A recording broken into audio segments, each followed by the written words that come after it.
Minsan ba, kayong dalawa ay nagkamalabuan sa isa't isa at hindi mo talaga maiiwasan na mag-away o magtatalo kayo ng partner mo, lalong-lalo na sa LDR kayong dalawa. At minsan na lang kayong nag-uunawaan at minsan na lang kayong nag-uusap dahil sa mga bagay na hindi nyo pagkakaintindihan sa isa't isa. Kaya ngayon, gusto mo ba na manumbalik ang nararamdaman ninyo sa isa't isa? At maiiyak talaga ang puso niya sa kakaisip sa iyo hanggat hindi ka niya nakikita o nakakausap kahit sa cellphone man lang kung LDR kayong dalawa.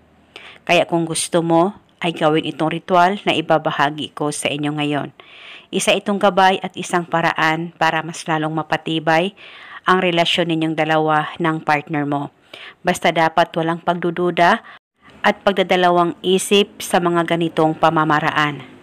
Pwede mo ito gawin sa kahit na anong araw o oras na gusto mo.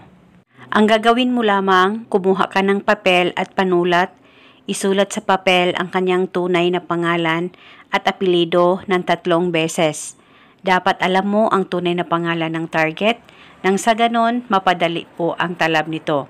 At pagkatapos ay tupiin ang papel kahit ilang tupi at kumuha ka ng ziplock o kahit na anong plastic ay pwedeng gamitin. Ilagay lamang ang papel na sinulatan mo at kumuha ka rin ng siling haba o siling labuyo ay pwedeng gamitin at hiwain mo lamang itong sili kahit ilang hiwa at saka ilagay o isilid mo rin ito sa plastic kasama yung papel na may nakasulat na pangalan niya. At pagkatapos, hawakan mo muna ang ritual, ilapit sa baba mo, pakaisipin mo siya ng mabuti at ibulong mo ang spell na ito. Pangalan at apelido, sa pamamagitan at kapangyarihan nitong ritual, iiyak ang puso mo sa kakaisip sa akin hanggat hindi mo ako nakikita o nakakausap araw-araw. Ibulong mo lamang ito ng 3 beses. At pwede ka rin magdagdag o mag-iba ng hiling kung gusto mo, wala pong problema. At saka itago mo na itong ritual sa safe na walang makakakita at makakaalam. Pwede mo ito bulungan paminsan-minsan kung may time po kayo. At itago ito hanggang kailan mo gusto.